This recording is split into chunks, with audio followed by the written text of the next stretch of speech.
포피의 손을 잡아요. 포피의 귀를 기울여요. 마음을 열고 포피와 친구 되면 당신의 눈이 되어 세상을 보여드려요.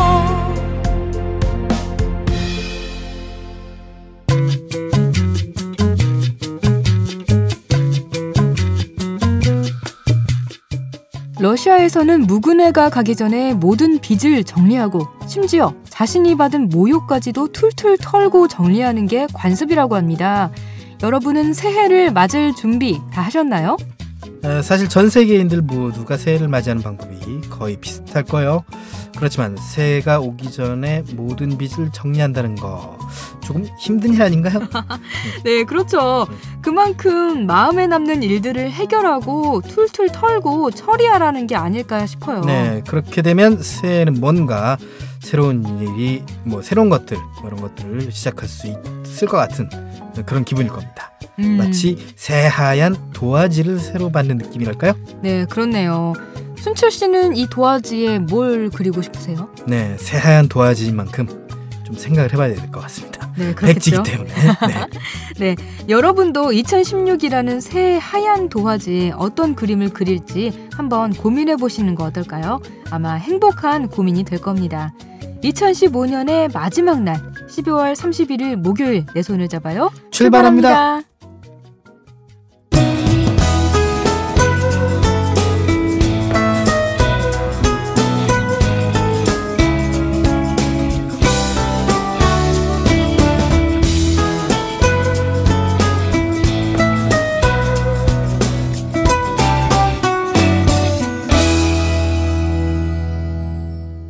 안녕하세요. 내 손을 잡아요 진행의 권순철입니다. 안녕하세요. 홍옥희입니다. 네. 자, 이제 하루 남았습니다. 네. 이제 1시간. 진짜 또 새해를 맞을 날이 진짜 오네요. 진짜로. 11시간 정도 남았는데 이제 29이 되겠죠? 네, 저는 그렇고 순철 씨는 얼마가 되죠? 36. 와. 그렇게 나이 많아 보이지 않잖아요. 근데 내 나이를 안 되면 그죠? 네, 30 초반, 30대 초반처럼 보여요. 아직 피부는 그렇습니다. 네, 아기 피부예요. 면도하면 아주 피부가 좋아져요. 아기 피부까지는 아니지만 아기 피부라고. 면도하면 진짜 피부 좋아져요. 면도 그래요? 크림 바르고. 아, 그래요? 크림 좋은 거 있어요. 코 무슨 마트에서 파는데 좋은 크림 있습니다. 그렇다고 합니다. 네. 기분이 어때요? 아, 하루 남았는데 11시간 정도 남았습니다. 일단 29살이 됐다는 게 믿기지가 않고 항상 19같이 느껴졌었죠? 항상 20대처럼 풋풋한 게 느껴졌었죠. 그렇군요. 그래서 정말 저는 29살을 후회 없이 진짜 미친 듯이 한번 보내야겠다 이런 결심을 하고 있어요. 결혼 안 하고 결혼 생각이 없다는 얘기죠 지금. 네, 29살은 정말 후회 안 남을 정도로 그냥 20대 마지막으로 30에 결혼하겠다 이거죠. 네, 그렇습니다. 맞습니다. 자, 춘철 씨는 뭐 어떤가요? 저는 이제 준비 없이 한번 새해를 맞아봐야겠다. 뭐 매번 그렇지 않았나요? 여태까지 들은 말로는 그런 것 같은데. 뭐 안 그런 적도 있었겠죠. 네. 준비 없이 모든 결심 없이. 그래서 작심삼일은 저희가 없습니다. 그냥 흐르는 대로 네. 순리대로 살겠다. 네. 그것도 뭐 나쁘진 않은 것 같아요. 계획을 짜니까 못 지키는 게 너무 많으니까. 그쵸? 뭐하러 계획을 짜요. 그리고 뭐 제 계획 스타일도 짜도 아니고. 기억나지도 않고 그렇습니다. 중반쯤 가면 그렇기 때문에 뭐 그렇게 할 예정이고요. 그냥 순간순간 최선을 다하는 것도 한 해를 잘 보내는 방법 같아요. 네, 근데 뭐 오프닝에서도 오늘 얘기를 좀 한 것처럼 모두가 한 해 마지막 날을 보내느라 들뜨고 분주할 때 이 어떤 것들을 그려나갈지 꼼꼼하게 곰곰이 고민하고 계획을 세워보는 것도 좋겠다 뭐 이런 생각도 듭니다. 네, 그렇죠. 뭐 자기 이렇게 하고 싶은 대로 맞이하면 될 것 같아요. 새해를. 그렇습니다. 네. 자기 새해를 하고 싶은 대로 맞이하시기 바라면서 네, 오늘 코너를 한번 소개를 해볼까요? 네. 오늘 이야기 톡톡에서는 어제에 이어 올 한해 국민 생활에 도움이 됐던 정책들을 총 정리해보는 시간을 갖도록 하겠습니다. 예, 따뜻한 차의 계절입니다. 다양한 종류만큼 차마다 마시는 방법도 다르다고 하는데 오늘은 차를 제대로 마시는 방법에 대해 소개해드리겠습니다. 네, 홍옥희의 그림 읽어주는 여자에서는 페르난도 보테로의 뚱뚱한 모나리자에 대해 이야기 나눠보겠고요. 이국제의 정보토톡에서는 낮잠을 자야 하는 이유에 대해 알아보겠습니다. 네, 내 손을 잡아요에서는 여러분 많은 참여를 기다리고 있습니다. 참여할 수 있는 방법은 다양합니다. 페이스북에서 KTV 인터넷 라디오를 검색하면 저희 페이지가 나오는데요. 그쪽으로 메시지 주시거나 인터넷에서 포피 채널을 검색하면 블로그가 나옵니다. 블로그를 통해서도 참여가 가능하니까요. 많이 많이 참여해 주세요. 핀테크는 이미 시작되었습니다. 결제, 송금, 은행 업무 등 우리는 예전보다 간편하고 빠르게 사용하고 있습니다. 새로운 방식으로 예금, 보험, 펀드, 편리한 생활을 누리고 있죠.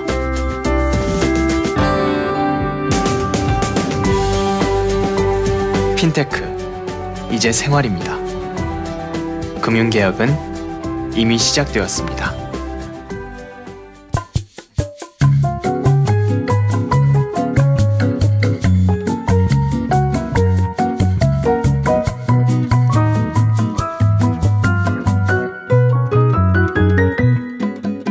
네, 내 손을 잡아요 함께하고 계십니다. 올 한 해 동안 국민들의 생활 편익을 위한 다양한 정책들이 쏟아져 나왔습니다. 어제와 오늘 이틀 동안은 올 한 해 동안 추진된 다양한 정책들을 키워드로 정리해보는 시간을 갖고 있죠. 네. 오늘은 서민들의 가계 안정을 위한 정책, 특히 소상공인을 위한 다양한 지원 정책들과 청년들의 취업을 돕는 다양한 정책들을 정리를 해볼까 합니다. 네, 그래서 먼저 소상공인에게 힘이 되는 정책부터 알려드릴게요. 네. 소상공인이 살아야 우리 경제가 산다 이런 말이 있잖아요. 중소기업이 살아야 대기업이 또 산다 이런 말도 있는 것처럼. 네. 네. 정부에서도 올 한 해 동안 다양한 소상공인 전통시장 지원 사업을 해왔는데요. 그 첫 번째가 바로 신용카드 가맹점 수수료 인하 정책입니다. 이게 정말 중요하죠. 신용카드 이거. 이르면 내년 1월부터 전국 238만 개의 신용카드 가맹점의 수수료 부담이 대폭 완화되는데요. 연매출 2억 원 이하 가맹점은 기존 1.5%의 수수료율이 0.8%로 2억 원에서 3억 원 이하 중소 가맹점은 2%에서 1.3%로 각각 0.7%포인트 내려갑니다. 수수료율을 이렇게 자율적으로 정하는 연매출을 3억 원에서 10억 원 이하의 일반 가맹점에 대해서도 카드사의 인하를 유도해서 현재 2.2% 수준인 평균 수수료율을 1.9%로 0.3%포인트 낮추기로 했어요. 네. 또 현재 2.7% 수준인 수수료율 상한은 2.5%로 하향 조정하게 됩니다. 네, 신용카드 가맹점 수수료 인하 방안 이거 3년 만에 이루어진 겁니다. 아, 그렇군요. 그만큼 의미가 크다고 볼 수 있죠. 네, 신용카드뿐만 아니라 체크카드 우대 수수료율도 낮춥니다. 영세 가맹점은 1%에서 0.5%로, 중소 가맹점은 1.5%에서 1%로 낮아지고요. 일반 가맹점은 현행 전업계 1.7%, 경영은행 1.5%였는데 전업계, 겸용은행 관계없이 1.5%의 계좌이체 수수료율로 조정됩니다. 금융위원회는 이번 수수료율 인하 조치로 전체 카드 가맹점의 97%에 해당하는 238만 개의 가맹점이 0.3%에서 0.7%포인트의 수수료율 인하 혜택을 받을 것으로 분석했다고 합니다. 네, 가맹점 수수료 부담은 영세 중소 가맹점 주분들에게 말이죠. 굉장히 반가운 소식일 텐데. 그렇죠. 카드 수수료 인하가 소비자 혜택 축소로 이어질 우려가 있을 것 같은데 그런 거 없나요? 왠지 수수료가 인하되면 카드사들이 이렇게 벌어들일 이득이 적어지기 때문에 소비자 혜택도 줄어들 것 같은 그런 생각 당연히 들죠. 네, 그렇죠. 카드 수수료 인하가 원가 절감 요인과 제도 개선 사항 등에 기반해서 추진되기 때문에요. 소비자 혜택 축소로 이어질 가능성은 높지 않다고 보고 있어요. 특히 수수료 인하와 함께 추진되는 무서명 거래 활성화는 오히려 소비자 편의를 제고하고요. 또한 기존에 제공되던 부가 서비스는 현행 의무 유지 기간 5년을 유지해서 당장 소비자가 받던 혜택이 축소될 가능성은 없다고 보면 됩니다. 네. 다만 신규로 제공되는 부가 서비스만 의무 유지 기간이 축소되는데요. 그간 카드사의 과도했던 마케팅이 정상화됨에 따라서 카드 산업의 비용 구조가 개선되는 과정으로 볼 필요가 있습니다. 네, 두 번째 키워드 넘어가겠습니다. 소상공인에게 힘이 되는 정책이 하나 있는데요. 전통시장 특성화입니다. 전통시장 특성화 사업. 이 올해는 전통시장 살리기를 위한 정책들도 참 많았던 것 같아요. 그렇죠. 이 정부는 전통시장을 활성화하기 위해서 정책적 노력을 아끼지 않았는데요. 올해는 특히 글로벌 명품 시장과 골목형 시장 그리고 문화관광형 시장으로 세분화해서 집중 육성했습니다. 이 중에서도 평택중앙시장 그리고 곡성 기차마을시장, 정읍 샘골시장은 문화관광형 시장으로 키워내는데요. 지역의 유명한 관광지와 시장을 연계해서 시장의 특성에 따른 신규 사업을 개발을 했고요. 이를 통한 이 손님 유입 효과가 아주 크게 나타났다고 합니다. 되게 좋은 아이디어 같아요. 지역 특성에 따라서 이렇게 시장을 다르게 만든다는 게. 네. 네. 또 이런 것도 있더라고요. 전통시장 전기요금 할인에 대한 소식. 네, 그렇습니다.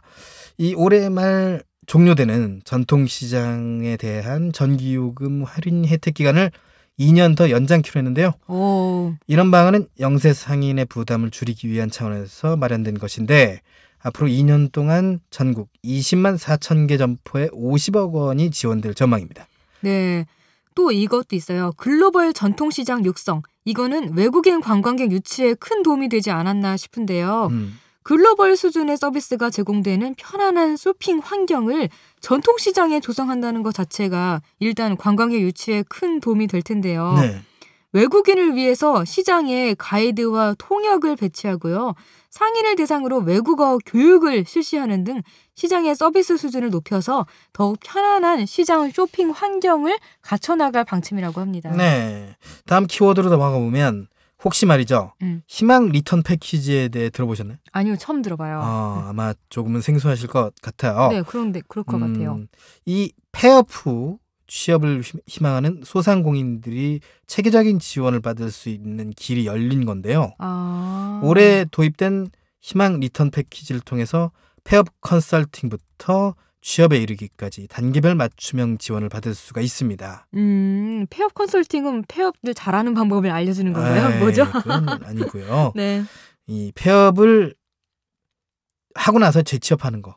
그거예요. 국내 자영업자는 약 580만 명인데 이렇게 많나요? 이 무국 가족 종사자 그러니까 이제 가장을 통해서 이제 수입을 얻는 그런 분들 식구들이죠. 네. 식구들까지 포함하면 711만 명에 이릅니다. 이는 전체 취업자의 22.4%에 해당되는데요. 희망 리턴 패키지 사업은 취업을 희망하는 연매출액 1.5억 원 미만의 폐업 예정 소상공인 등을 지원하는 대상으로 하고요. 사업 정리 컨설팅 및 전직 장려수당, 직업을 옮긴다는 겁니다. 전직 장려수당, 그리고 재기교육, 취업 상담 등을 지원을 하고요. 2015년 올해 한 해 동안 지원 규모는 1만 명이라고 합니다. 네. 그냥 폐업으로만 끝나는 게 아니라 재기 교육이 이루어진다는 게 진짜 좋은 정책인 것 같아요. 네네. 근데 어떤 식으로 구체적으로 어떻게 도움을 받을 수 있죠? 네, 전문성이 필요한 세무 컨설팅 분야는 세무사 또는 회계사에게 맡기면 되고요. 일반 컨설팅 분야는 컨설턴트에게 도움을 받으면 됩니다. 약은 약사에게, 병은 의사에게 이런 느낌이네요. 컨설팅 진행 일수는 소상공인의 상황에 따라서 1에서 5일 정도로 나누는데요. 정의 컨설팅 지원은 희망 리턴 패키지를 검색하셔서 홈페이지에 접속해서요. 사업 정의 컨설팅 신청서와 사업자 등록증을 제출하면 가능합니다. 재기교육도 무료로 해주는데요. 전국 21개 재기교육 수행기관에서 취업시장 경향 그리고 효과적인 구직 방법 등의 교육은 물론 취업과 관련된 1대1 상담을 진행하는 것으로 취업 마인드와 커뮤니케이션 스킬, 취업시장 트렌드 등을 제공합니다. 그리고 기관별 교육 일정 및 내용을 제출 서류 양식 등 세부 사항은 네. 소상공인 시장진흥공단 홈페이지 그리고 희망 리턴 패키지 홈페이지에서 확인할 수가 있습니다.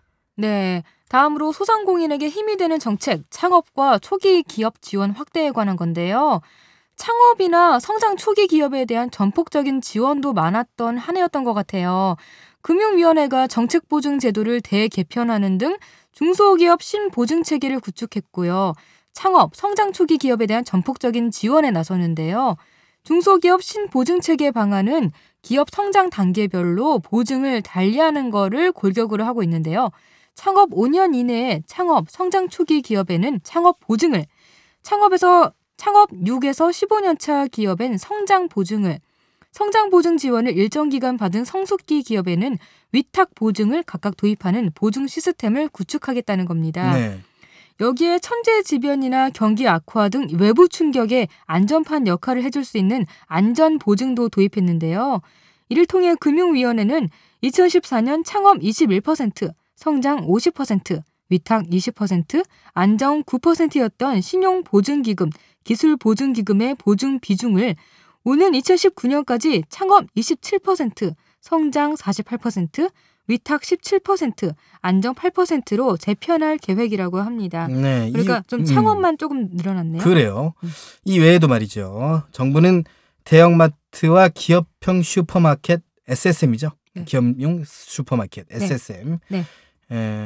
여기에 골목 상권 진출로 인해서 네. 위기 위기 직면한 소상공인들의 경쟁력을 강화하고요. 경영을 안정화하기 위해 중소유통 공동 도매물류센터를 마련했습니다. 이 물류센터는 말이죠. 골목 슈퍼마켓들이 모여서 공동구매도 하고 배송과 판매를 한 곳에서 할 수 있는 물류시설인데요. 네. 슈퍼마켓 협동조합 가입자 이외에 비가입자인 동네 슈퍼도 이를 이용할 수가 있습니다.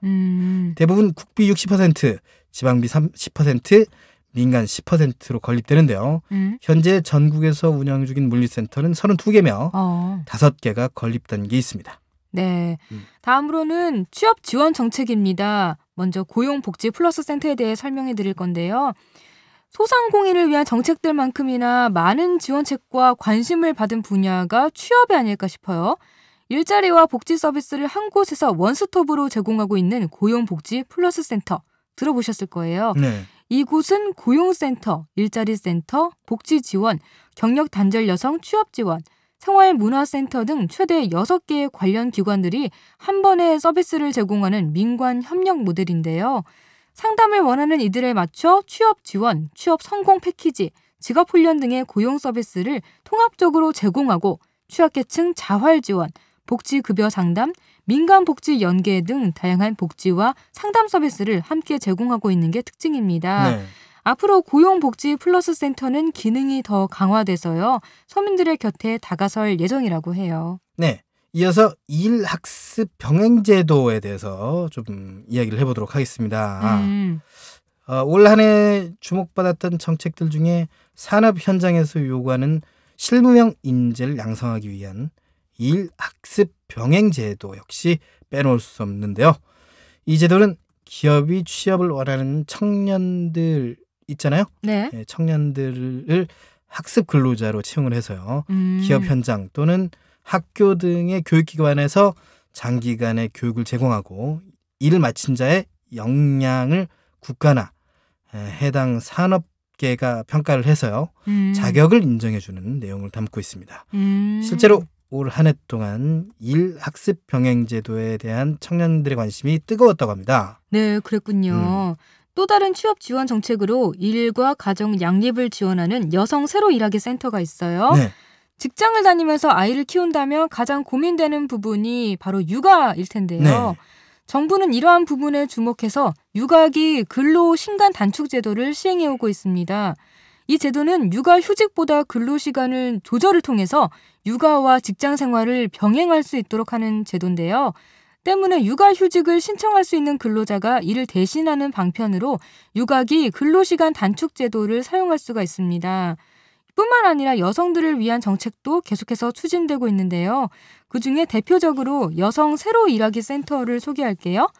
이곳은 육아나 가사 등으로 경력이 단절된 여성들을 대상으로 직업 상담, 구입 및 구직 관리, 직업 교육 훈련, 인턴십, 취업 연계, 취업 후 사후 관리 등 종합적인 취업 지원 서비스를 제공합니다.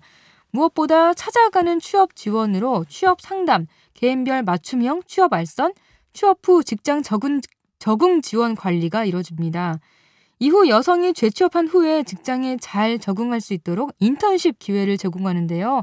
인턴십 급여 명목으로 1인당 300여만 원 지원은 물론 사후 관리도 하고 있습니다. 네, 지금까지 2015년 국민생활 편의를 위한 다양한 정책들 알아봤는데요. 내년에도 국민생활을 가장 최우선으로 하는 다양한 정책들이 뒷받침되길 바랍니다. 17년 만에 노사정 대타협이 이루어졌습니다.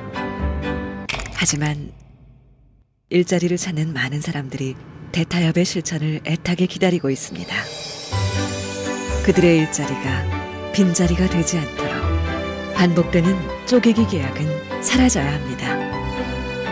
일하고 싶으면 2년 더 일자리가 보장되어야 합니다. 재취업의 기회가 확대되어야 합니다. 대한민국 모두가 원하는 일자리를 찾을 수 있도록 노동개혁 입법을 응원합니다.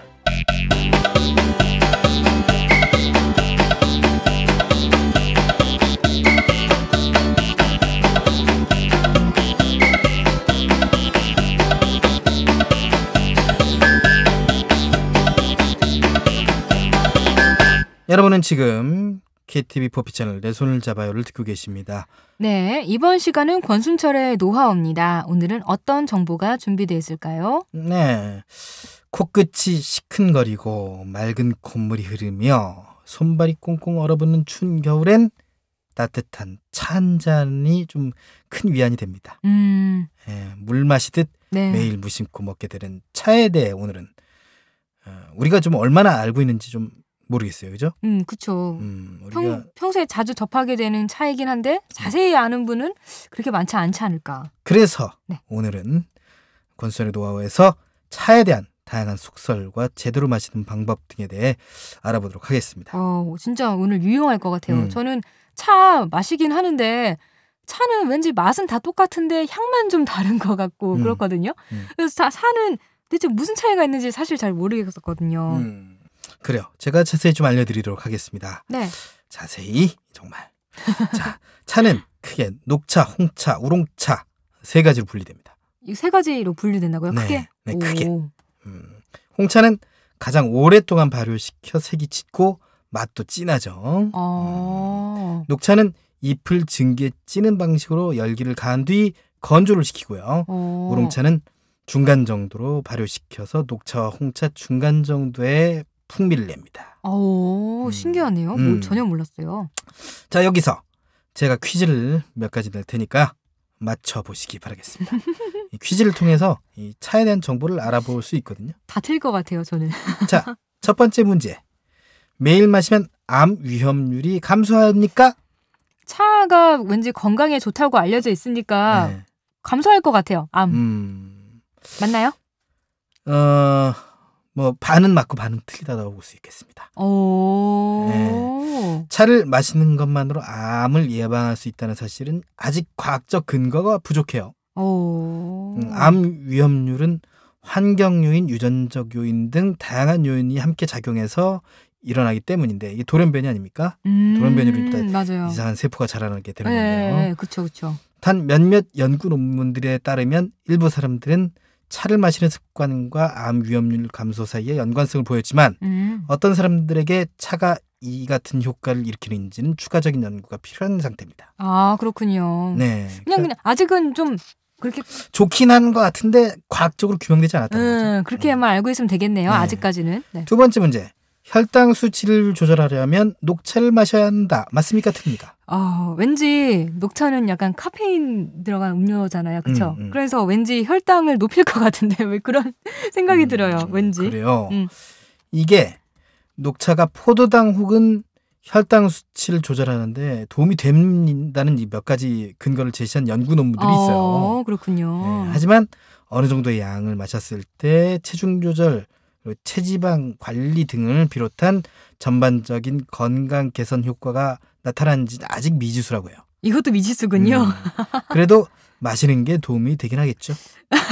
도움이 되긴 할 것 같은데 대체 어디에 도움이 되는지는 아직 모르겠다. 네. 그렇습니다. 세 번째 문제. 네. 신선하게 우린 차가 항산화 성분이 가장 풍부하다. 신선하게 우렸으니까 당연하겠죠? 차가 가지고 있는 장점인 항산화 성분의 혜택을 얻기 위해서는 신선하게 우려낸 차가 가장 효과적입니다. 다만 인스턴트 차나 카페인을 제거한 차는 이런 장점이 줄어든다고 하는데요. 신선하지 않기 때문에 그렇겠죠? 그렇습니다. 네. 정확한 섭취 권장량은 정해져 있지 않아요. 그런데 일반적으로 동양인은 하루 3잔 정도가 좋다는 보고가 있습니다. 아, 차를 하루에 3잔 마셔라. 그렇습니다. 보통 사람들이 커피를 엄청 많이 마시잖아요. 하루에 3잔, 많이 마시는 분들은 15잔? 10잔은 좀 오버인 것 같고 그렇게 마시는 분들이 있는데 이제는 커피보다 차를 그렇게 마시는 습관을 가져야겠네요. 그렇습니다. 자, 마지막 네 번째 문제 드릴게요. 네 번째 문제. 네. 차가운 차도 따뜻한 차만큼 항산화 효과가 있다. 일본이 되게 차를 많이 마시잖아요. 일본이 차를 차갑게 마시지 않나요? 아닌가? 왠지 효과가 있을 것 같아요. 보통 우리가 네. 차를 탈 때 뜨겁게 우린 다음에 얼음을 넣든가 찬물을 넣든가 이렇지 않습니까? 네, 맞아요. 그렇기 때문에 효과가 비슷하지 않을까 이런 생각을 하시는 분이 계실 텐데요. 네. 이 차갑게 우린 차는 찻잎에 든 성분이 충분히 우러나오지 않기 때문에 따뜻한 차만큼의 효과가 없습니다. 하지만 따뜻한 차를 만들 때보다 50%가량 더 많은 찻잎을 넣고 우려내면 동일한 효과를 얻을 수가 있다고 합니다. 그러니까 예를 들어서 그런 거죠. 네. 커피를 내릴 때 네. 아이스 커피를 내릴 때 에스프레소를 더 넣잖아요. 그렇죠. 그런 얼음이 또 녹으니까. 네. 그런 원리하고 비슷한 거예요. 그러니까 차갑게 마셔도 되는데 찻잎을 더 넣어라. 네, 이렇게 정리를 할 수 있겠네요. 그렇습니다. 그렇게 기억을 하시면 돼요. 네. 자, 그 차를 마실 때는 찬물보다는 따뜻한 물로 우려내서요 마시는 것이 좋습니다. 이 폴리페놀과 같은 항산화 성분이 높게 나오기 때문이죠. 네, 이게 확인이 과학적으로 되는데요. 그러면 따뜻한 물로 일단 우린 다음에 차갑게 마시고 싶으면 얼음을 넣는 게 방법이긴 하겠네요. 그렇습니다. 네. 그런 방법이 될 수 있겠죠. 추출 시간 또한 짧은 것보다는 여유 있게 우려냈을 때 더 좋은 성분이 많이 우러나온다고 하는데 그런 거죠. 이제 커피 머신도 이제 완전 자동이 있고 자동이 있고 반자동이 있고 수동이 있고 이런데 네. 수동 커피 머신이 더 맛있잖아요. 그런가요? 끝까지 우릴 수 있기 때문에 땡길 수 있을 만큼 에스프레소를 땡길 수 있거든요. 그래서 그런 걸 좋아하는 사람도 있습니다. 그럼 맛의 차이를 안 느끼고? 오, 네, 대단하군요. 되게 혀가 예민하신 분들인가 봐요. 네, 그렇습니다. 단 차의 추출 시간에 따라서 이 맛과 향이 달라질 수 있으니까요. 기호에 맞게 적절히 조절을 해주시면 되겠습니다. 이래서 사람들이 다도를 배우는 건가요? 그렇습니다. 맛과 향이 달라지기 때문에? 네. 이렇게 단순히 근데 차를 추워서 마시는 경우도 있지만 잘만 마시면 체내 독소 배출에도 도움을 주기도 하는 게 차잖아요. 네. 그래서 건강에 도움이 되는 차는 어떤 종류인지 궁금해요. 자, 제일 건강에 좋을 것 같은 차가 뭐라고 생각해요? 일반적으로 많이 알고 있는 녹차, 맞습니다. 홍차 이런 거? 네. 특히 도움이 되는 차에는 녹차, 매실차, 꿀차 등이 있는데요. 녹차는 해독 작용이 뛰어나며 콜레스테롤과 혈당을 낮춰주는 기능이 있고요. 매실차는 살균력을 높여 장내 유해균이 번식하는 것을 막아주고 꿀차는 당분을 뇌에 공급해 세로토닌의 이 생산을 촉진시켜줄 뿐만 아니라 오장을 편안하게 해주고 살균, 해독, 진통작용에 도움을 줍니다. 그냥 이 물일 경우에는 말이죠. 네. 하루에 1리터 이상 마시는 게 좋다고들 하는데 네. 이 차는 물과는 또 다른 효능이 있기에 차와 물은 별개로 생각해 주셔야 됩니다. 제가 어제 말씀드렸죠. 차와 물 별개입니다. 예. 특히 이제 꿀차 같은 경우는 진짜 과음했을 때 꼭 마셔주는 게 좋죠. 맞아요. 꿀물. 혈당이 떨어지거든요. 네. 이런 것들 꼭 기억을 하셔서 몸에 이 의로운 차, 이로운 차죠. 이로운 차. 몸에 이로운 차를 즐겁게 즐기시면 될 텐데 어떻게 즐길 겁니까? 분위기도 있을 거니까요. 차를 어떻게 즐기고 싶어요 이제 앞으로? 전 뭔가 그런 집에 예쁜 그릇을 사두고 예쁜 찻잔에 그렇게 홍차나 그런 녹차 이런 거 색깔이 이렇게 예쁘게 우려 나오는 차를 우려 마신다면 더 기분이 좋아질 것 같아요. 그러니까요. 네. 그런 좋은 차 마시시면서 또 새해를 맞으시는 것도 좋을 것 같네요. 네. 뭐 잘 마신 차 한 잔, 열 보약 안 부럽다 뭐 이런 식으로 말을 정리할 수도 있을 것 같고요. 네, 순철 씨 덕분에 오늘 차를 더욱 여유 있게 즐긴 것 같아요. 차를 한번 쑥 훑어봤는데 덕분에 차에 대해서 좀 더 많이 알게 됐고 건강에도 이런 도움을 되는구나 이런 것도 알게 됐고 좋은 정보 감사합니다. 네, 권순철의 노하우에도 메시지 보내주시면 다 알려드릴 거예요. 다 알려드릴 테니까 많은 참여 부탁드릴게요.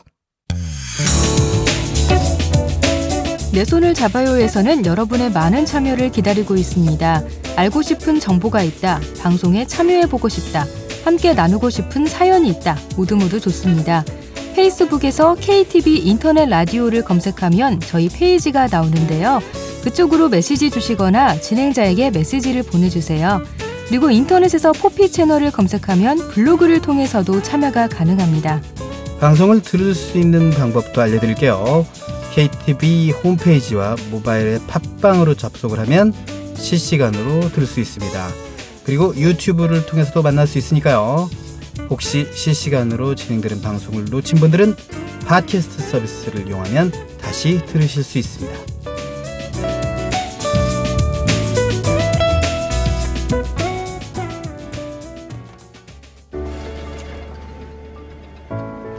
도대체 언제 할 거야? 이제 빨리 하고 보고 드리겠습니다. 아니, 퇴근 언제 할 거냐고? 근로시간이 줄어듭니다. 나 회사 관두게 됐어. 그럼 다음 달 생활비는? 실업급여 받으면서 천천히 찾아보자, 여보. 실업급여가 늘어납니다. 최 씨, 오늘이 마지막 출근이에요. 내일부터 정규직으로 출근해요. 정규직 전환이 쉬워집니다. 노동개혁으로 대한민국이 새 출근합니다.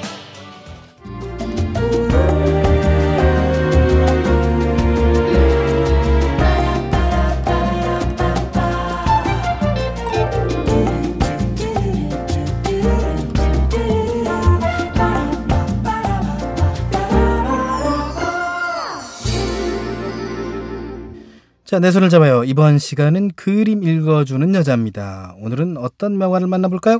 오늘은 좀 재미있는 유쾌한 그림을 소개하려고 해요. 네. 뭔가 약간 김홍도의 서당 같은 느낌? 뭔가 이렇게 그림에서 뭔가 해학이 느껴지는 그런 그림인데요. 예전에 제가 레오나르도 다빈치의 모나리자 소개한 적이 있었잖아요. 그런데 이 페르난도 보테로라는 화가가 모나리자를 패러디해서 뚱뚱한 모나리자라는 작품을 남겼습니다. 그때 당시에도 패러디가 대세는 아니었을지 모르겠지만 시도가 있었다는 얘기네요. 그죠? 네, 그렇죠. 이 뚱뚱한 모나리자라는 제목만 들어봐도 딱 그림이 상상이 되시죠? 그러게요. 네. 자, 일단 근데 화가 얘기를 먼저 좀 해야 될 것 같은데. 그렇죠. 페르난도 보테로. 누군지 몰랐거든요. 네. 근데 어느 날 전시 소개를 하는데 작품이 너무 특이하다라고 생각이 들더라고요. 이 풍채가 좋은 여성들을 주인공으로 했다고 할까요? 네, 그렇죠. 여성뿐만 아니라 남자 모든 사람을 다. 그림이 너무 재밌고 포근한 느낌을 줘서 관심을 갖게 된 그런 사례가 있어요. 네. 그 화가가 바로 페르난도 보테로. 맞죠? 네, 맞습니다. 페르난도 보테로는 콜롬비아 출신이에요. 이름만 들어도 이렇게 딱 느낌이 오죠. 영어로는 퍼난도라고 발음하죠. 그렇군요. 이제 남미 사람, 히스패닉 계열은 페르난도라고 발음합니다. 되게 아는 게 많으시네요. 아이고. 콜롬비아 출신이니까 남미잖아요. 그래서 남미 예술계의 거장이라고 불리는 화가입니다. 그런데 그 보테로는요, 독특하게 미술 수업을 받고 화가가 된 게 아니라 투사 양성 학교에 다니면서 독학으로 미술을 공부해서 유명한 화가가 된 사람이에요. 라면은 이제 몰이 하는 거죠. 소몰이, 그죠? 네네네. 빨간 천으로 그냥 그죠. 소를 환하게 해서 그렇게 막 쫓는 그 투. 이 투사 학교에 보테로가 다녔을 때는요, 학교에 주변 전경이나 인물을 그리는 일에 되게 재미를 붙였었다고 해요. 원래 공부를 안 하고. 네. 하지만 보테로도 투어를 좋아하긴 했어요. 네네. 그래서 자기 초상화를 그릴 때는요. 투사 복장을 하고 캔버스에 그림을 그리고 있는 모습으로 그렸습니다. 그러니까 자기가 이런 투사를 배웠다는 그런 정체성을 그림을 통해서 나타낸 거죠. 어쨌든 미술학교에서 정석으로 배우면서 미술을 시작하지 않았기 때문에 다른 사람의 영향을 받지 않고 자기만의 식대로, 자기만의 스타일대로 화풍을 만들어낸 화가입니다. 아, 그래서 자기만의 독특한 색깔이 있는 거군요. 예, 보테로는 자기 나라인 콜롬비아에 대한 애정을 그림에 많이 나타냈어요. 콜롬비아 국기가 노란색, 파란색, 빨간색 선이 가로로 그려진 형태인데요. 그래서 그림에 노란색과 파란색, 빨간색을 나란히 자주 썼어요. 국기를 나타낸 거죠. 그리고 콜롬비아가 바나나 생산지로 유명하기 때문에요. 바나나 나무도 배경에 많이 그렸습니다. 그리고 콜롬비아의 생활상이나 문화를 엿볼 수 있는 일상적인 모습도 소재로 자주 썼고요. 그리고 또 전체적으로 따뜻해 보이는 색감을 많이 사용했습니다. 그래서 밝고 화사한 그림이 남미의 분위기를 느끼게 하고 남미의 정서를 느끼게 한다. 그래서 남미를 대표하는 화가다. 이렇게 평가를 받고 있습니다. 그리고 또 보테로는 우리 사회에서 일어나는 문제를 비판적 시각을 담아서 그리기도 했어요. 네. 예전에 그런 한 교도소에서 네. 포로들을 인간적으로 학대한 그런 사건이 있었는데요. 네. 그래서 그거에 대한 그림을 그리기도 했거든요.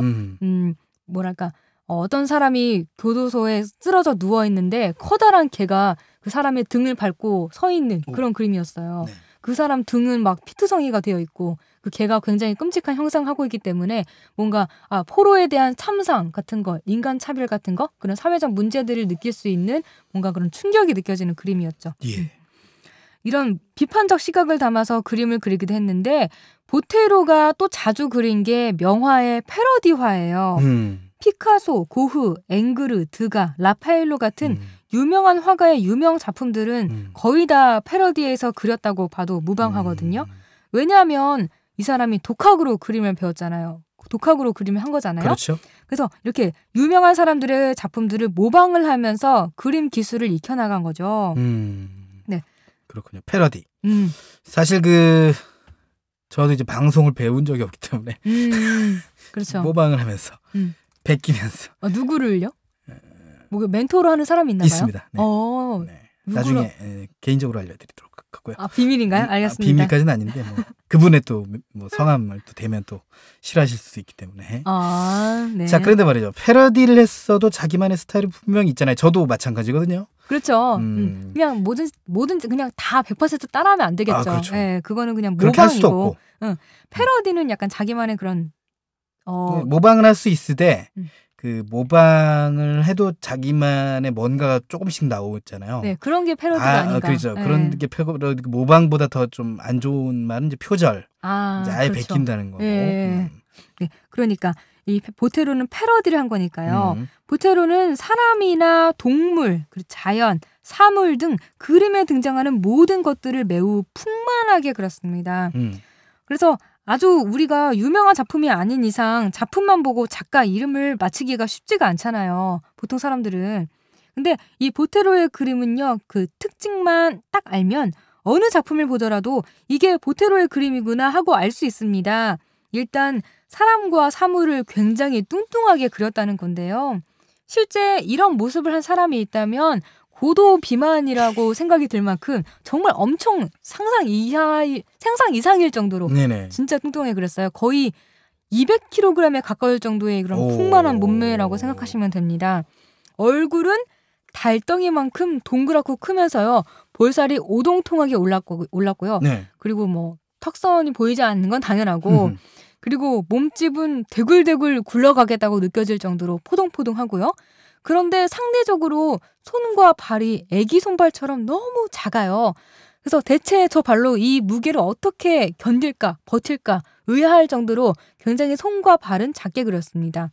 그런데 얼굴이 되게 귀여워요. 이 살에 파묻힌 것처럼 눈과 코와 입술이 굉장히 작은데요. 오밀조밀하게 모여 있으면서 뚱한 표정을 짓고 있습니다. 그런데 이 뚱한 표정이 굉장히 좀 되게 재밌게 느껴지는 거거든요. 대부분 작품 속 인물들이 거대한 몸집만큼 거의 움직이지 않고 있는 것 같은 정적인 자세를 하고 있고요. 또 허공을 보고 있는 이런 멍한 뚱한 표정을 짓고 있어서 인물의 개성보다는 풍만한 볼륨감을 표현하는 데 중점을 뒀습니다. 그리고 보테로는 사람뿐만 아니라 동물도 통통하게 그렸고요. 심지어 정물화에서는 과일을 자르는 칼도 뭉툭하게 그렸습니다. 그 칼도 뭉툭하게 그렸으니까 저 칼로 대체 어떻게 과일을 자를 수 있을까 그런 생각이 들 정도로 그냥 모든 걸 다 뚱뚱하게 그렸어요. 그래서 누구나 보테로의 그림을 보면 이게 대체 무슨 작품이지 싶으면서도 되게 웃겨요. 웃길 만큼 되게 그림이 귀엽고 재밌어요. 사실 그 옛날에도 그렇고 이제 패러디하면 굉장히 좀 우스꽝스러운 그런 이미지들이 많이 좀 떠올랐나 봐요. 그죠? 네, 그리고 노래 같은 것도 패러디할 때 보면 뭐 마이클 잭슨의 비렛 막 이런 뭐가 보면은 그 패러디한 친구의 패러디하는 아저씨의 목소리 들어보면 굉장히 웃기거든요. 어떻게 아는데요? 제가 표현할 수는 없고.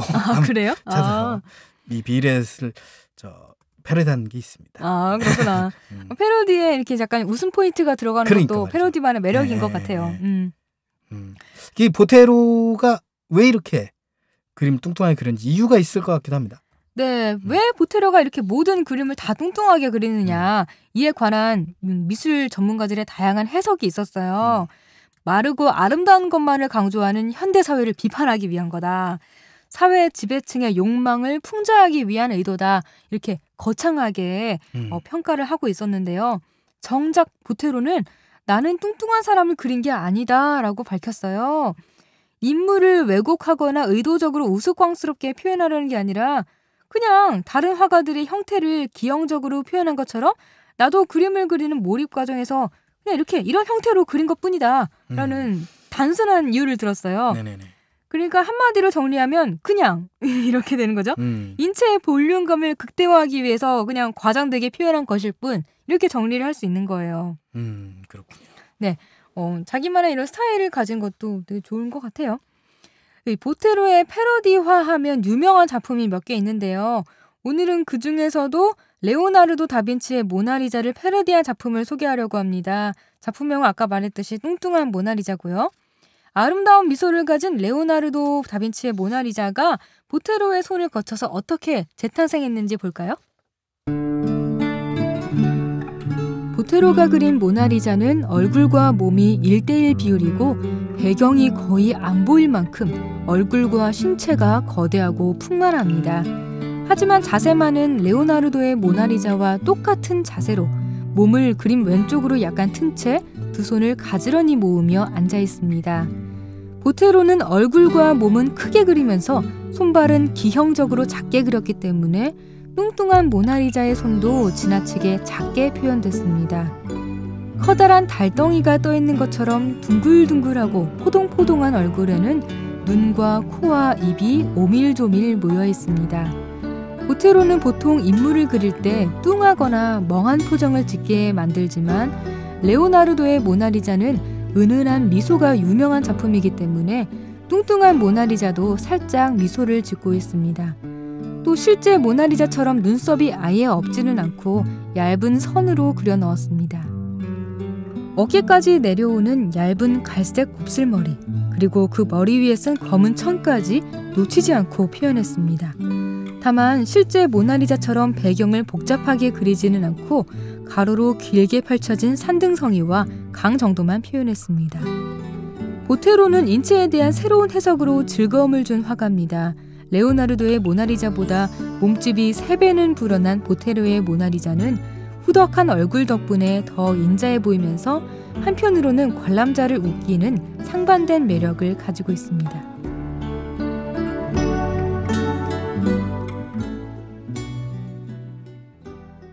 동글동글하고 풍만한 몸매의 사람 그림. 이러면 이제 보테로.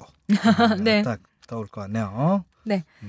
누구나 이 그림을 보면 작가가 누군지 알 수 있는 자기만의 독특한 화풍을 가진 보테로는 70년대부터 상업적으로 성공하기 시작했어요. 아직 살아있거든요. 지금까지도 많은 사람들의 사랑을 받는 남미의 화가로 자리매김하고 있습니다. 언제 한번 보테로 작품 보러 가보세요. 우리나라에서도 전시 꽤 자주 하거든요. 네. 네, 최근에도 했었고. 그런 거 있어요. 딱 이 노래를 들으면 이 사람 노래라고 이 팀의 노래 이렇게 표현할 수 있게끔 하는 그런. 그렇죠. 목소리가 딱 독특하고. 목소리 독특한 것도 있지만 노래 뭐 리듬이라던가 이런 것들이 뭐 코요테의 노래다, 쿨의 노래다 이런 거 딱 떠오르잖아요. 그렇죠. 오키 씨는 뭘로 떠올릴 수 있을까요? 그럼? 웃음소리? 저는요. 웃음소리. 저희 둘 다 웃음소리가 굉장히 독특하잖아요. 저는 제 장점을 알고 있죠. 제 평소의 목소리를 방송을 잘한다 하는 거. 맞아요. 저는 평소 목소리랑 방송 목소리가 달라요. 네, 다르다고 하더라고요. 저는 평소의 목소리 말할 때도 이래요. 그러니까 일관된 사람이다. 가식이 없다. 아니 오키 씨가 가식이 있는 게 아니라 그 목소리에 따라서 그렇게 가식이 있고 없고가 아니라 어쨌든 저의 장점은 그렇다는 얘기지. 네, 그냥 겉과 속이 순백의 하얀 그런.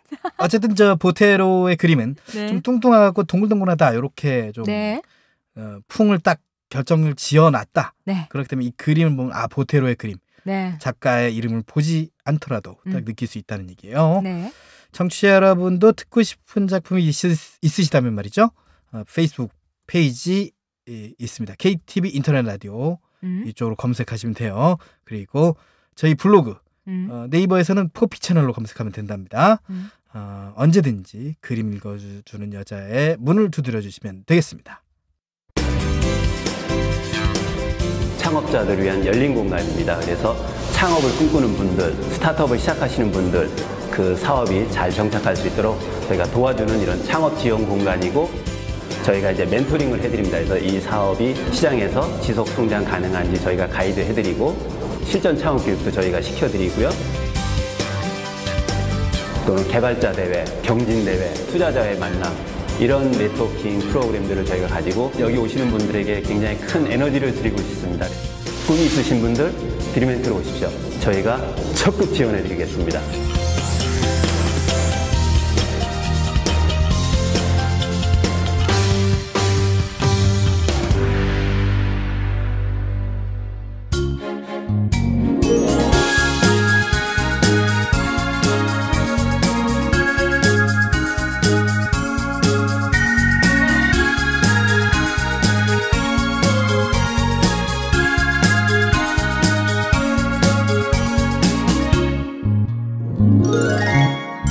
이번 시간은 이국제 정보 톡톡입니다. 생활 속 유용한 정보에 대해 소개해드리는데요. 오늘은 어떤 정보가 기다리고 있나요? 오늘은 건강과 직결된 주제인데요. 낮잠을 자야 하는 이유에 대한 정보가 여러분을 기다리고 있습니다. 함께 알아볼까요? 이국제의 정보 톡톡. 오후만 되면 어김없이 찾아오는 낮잠의 유혹은 바쁜 직장인들에게 물리치기 어려운 불청객인데요. 일이 워낙 바쁜 현대인들이 편하게 낮잠을 자기란 정말 어려운 일입니다. 그렇지만 이럴 땐 차라리 잠깐 눈을 붙이는 게 업무 효율을 높이는 좋은 방법이 될 수 있다고 합니다. 낮잠은 피로를 회복해주는 것 외에도 뜻밖의 장점이 많기 때문이죠. 미국의 온라인 미디어 디스트랙티파이에 소개된 당신이 낮잠을 자야 하는 이유 8가지를 모아봤습니다. 첫째, 피로 회복에는 낮잠만한 게 없다고 합니다. 하버드 대학의 한 연구 결과에 따르면 낮잠을 자는 것이 커피를 마시거나 밤에 좀 더 자는 것보다 피곤함을 물리치는 데 훨씬 효과적이라고 하죠. 이제부터 낮에 너무 졸린다면 커피를 마시며 억지로 깨어있기보다는 차라리 잠깐 낮잠을 자보시기 바랍니다. 둘째, 낮잠은 민첩성과 일의 효율을 높입니다. 나사는 비행사들이 26분 동안 잠을 자면 업무 효율이 34% 증가했고 민첩성이 54%까지 증가한다는 것을 발견했는데요. 이후에 나사는 비행사들을 우주로 내보내기 전에 꼭 낮잠을 재운다고 하는군요. 셋째, 낮잠은 기억력을 향상시킵니다. 사랜드 대학의 연구에 따르면 잠깐 동안 푹 자는 낮잠은 기억력을 향상시키는데 크게 도움이 된다고 합니다. 시험을 치르는 학생들을 대상으로 한 실험에서 시험 중간에 낮잠을 잔 참가자들이 낮잠을 자지 않은 참가자들보다 다음 시험에서 훨씬 높은 점수를 냈다고 하네요. 넷째, 낮잠은 심장병 예방에 도움이 됩니다. 일주일에 3번 낮잠을 자는 사람이 낮잠을 안 자는 사람에 비해서 심장병으로 죽을 확률이 37%나 더 낮다고 하네요. 하버드대의 디미트리오스 트리초플러스 교수는 낮잠을 일컬어서 심정지 기능을 효과적으로 막아내는 중요한 무기라고 했습니다. 다섯째, 낮잠은 문제 해결 능력을 높입니다. 여성들을 대상으로 실시한 연구 결과에서 낮잠이 문제 해결 능력을 높이는 데 도움이 된다는 게 증명됐는데요. 실험 도중 90분간 낮잠을 자고 난 사람들이 깨어있는 사람들보다 어려운 레벨의 게임 문제들을 해결할 확률이 2배나 높았다고 합니다. 여섯째, 단 음식이 당길 때 낮잠을 자면 도움이 됩니다. 탄산음료와 같이 설탕이 많이 든 음식을 자주 섭취하면 제2형 당뇨병에 걸릴 위험이 83%까지 높아진다고 하는데요. 오후쯤 되면 많은 사람들이 잠을 깨기 위해 혹은 기분 전환을 위해 단 음식을 찾죠. 하지만 의사들이 권하는 바에 따르면 낮잠을 자면 단 음식의 유혹을 떨쳐버릴 수 있다고 합니다. 단 음식 대신 낮잠을 택하세요. 일곱째, 낮잠이 경제적 이득을 가져옵니다. 잠이 온 상태로 업무를 지속하는 사람들이 미국 경제에 가져다주는 손실이 1년에 1,500억 달러, 우리 돈으로 약 168조 원이라고 하네요. 실제로 나이키나 구글같이 낮잠을 허용하는 회사들은 그렇지 않은 회사들보다 사고나 실수가 줄어들었다고 합니다. 따라서 잠깐의 업무 시간을 할애해서 낮잠을 자게 하는 것이 결국 경제적으로 더 이득이라는 거죠. 여덟째, 낮잠은 미모 향상에 도움을 줍니다. 미녀는 낮잠을 좋아한다는 말은 근거 없는 말이 아닙니다. 실제로 낮잠을 자는 사람들은 더 아름다워질 수 있는데요. 잠깐 낮잠을 자는 동안 피부 속 세포가 회복돼서 좀 더 어려 보이게 하기 때문입니다. 네, 오늘 말씀드린 내용은 직장인들보다 CEO들이 보면 좋겠네요. 낮잠이 업무에 방해되는 게 아니라 오히려 효율을 높이는 거니까요. CEO님들이나 관리자분들, 소속 직원들에게 적당한 낮잠을 권장해 보시죠. 그런데 얼마 전에 보도된 내용 중에 낮잠이 잦아지면 치매 발병 조심해야, 혹은 밤잠 적고 낮잠 많으면 치매 위험이라는 제목의 기사들이 있었는데요. 낮잠을 즐기는 사람들 입장에서는 걱정스러운 기사가 아닐 수 없겠죠. 그렇지만 염려하실 거 없습니다. 이와 관련된 논란은 캐나다 밴쿠버에서 열린 알츠하이머 협회 세미나에서 촉발된 건데요. 치매 초기의 전조 증상 중에 과도한 낮잠을 자게 되는 증상이 있어서 이런 말들이 나왔을 뿐이고요. 이 연구 결과는 낮잠이 치매의 원인이라는 게 아니라 치매에 걸리면 초기 증상 중에 낮잠이 많아진다는 점을 밝혀낸 것뿐입니다. 즉, 낮잠을 많이 잔다고 해서 치매에 걸린다는 연구 논문이 아니니까 아무 걱정하지 마세요. 네, 오늘 살펴본 대로 낮잠은 우리 몸의 기능을 향상시켜주는 유익한 작용을 하니까 적절하게 활용해 보시기 바랍니다. 다만 한 가지 유념할 점은 낮잠이 좋다고 해서 많이 자는 건 오히려 좋지 않습니다. 낮잠은 20-30분 내외가 제일 적당하고요. 1시간 이상은 자지 않도록 하세요. 생체 리듬이 무너져서 오히려 건강에 좋지 않습니다.